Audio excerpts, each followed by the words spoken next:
Η σημασία της Ανάστασης.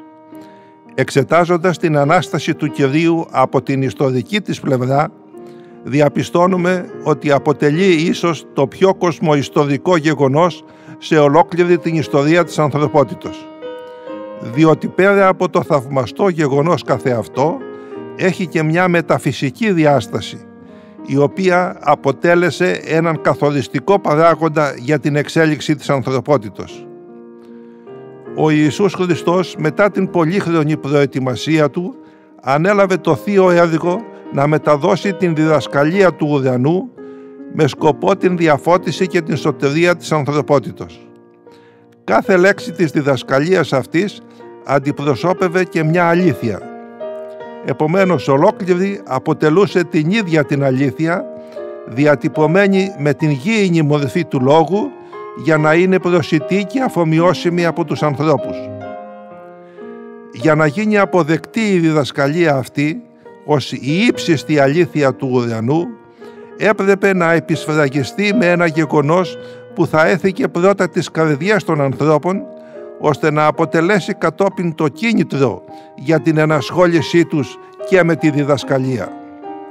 Και το γεγονός αυτό υπήρξε η σταυρική θυσία του Κυρίου, η οποία συγκλονίζει όλους με την μεγαλειώδη αυταπάρνηση του Χριστού ενώπιον της αποστολής του. Επακολούθησε όμως και η Ανάσταση. Με την Ανάσταση ολοκληρώθηκε ο κύκλος του θανάτου και της ζωής. Στους ανθρώπους της γης προηγείται η γέννηση, δηλαδή η ζωή, και επακολουθεί ο θάνατος για να συνεχίσουν κατόπιν στα στάδια της ουράνιας εξέλιξής τους. Στον Ιησού Χριστό προηγήθηκε ο θάνατος με τη Σταύρωση και επακολούθησε η ζωή με την Ανάσταση για να αποδείξει ότι ο αιώνιος κύκλος του πεπρωμένου μπορεί τελικά να διασπαστεί και να καταργηθεί. Αυτός ο αιώνιος κύκλος της ζωής και του θανάτου είναι ο κύκλος των μετενσαρκώσεων για την αποκάθαρση της οντότητος από τα ανομήματά της. Ο Ιησούς με την γέννησή του έλαβε την ανθρώπινη μορφή προκειμένου να διδάξει τους ανθρώπους. Με τη σταύρωσή του κατά κάποιον τρόπο οικειοποιήθηκε τον θάνατο, τον οποίον εξουδετέρωσε με την Ανάσταση, αποδεικνύοντας ότι δεν μπορεί να καταδυναστεύει ο θάνατος την ύπαρξη των ανθρώπων όταν υπάρχει η πίστη, η θέληση και η Θεία Φώτιση. Ο Ιησούς λέγεται μεν σωτήρας των ανθρώπων και είναι πράγματι σωτήρας, αλλά με την έννοια ότι άνοιξε τον δρόμο για την σωτηρία μας. Από εκεί και πέρα ο κάθε άνθρωπος οφείλει να ακολουθήσει την διδασκαλία του Κυρίου, ώστε να επιτύχει την ολοκλήρωση της σωτηρίας του με τις δικές του δυνάμεις.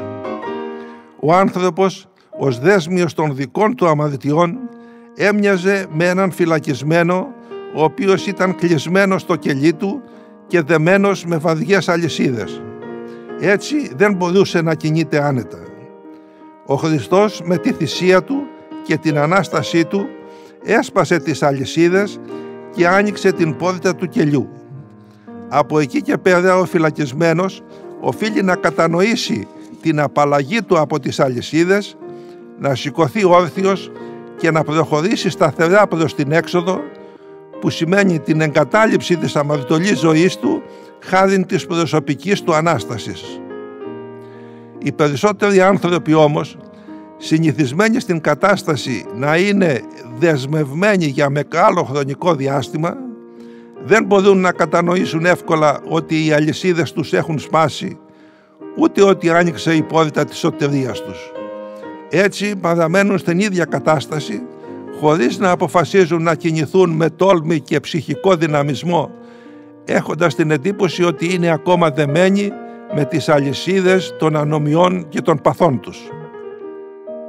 Η κατανόηση λοιπόν της απελευθέρωσής μας από τα δεσμά του θανάτου αποτελεί το απαραίτητο πρώτο βήμα για την κατάκτηση της αληθινής ζωής με την απολύτρωσή μας από τον αιώνιο κύκλο των επαναγεννήσεων. Αρκεί να το θελήσουμε, οπότε θα διαπιστώσουμε ότι ο δρόμος της σωτηρίας μας είναι πλέον ανοιχτός. Αυτή λοιπόν είναι η μεταφυσική διάσταση της Ανάστασης που αναφέραμε. Ευχαριστώ.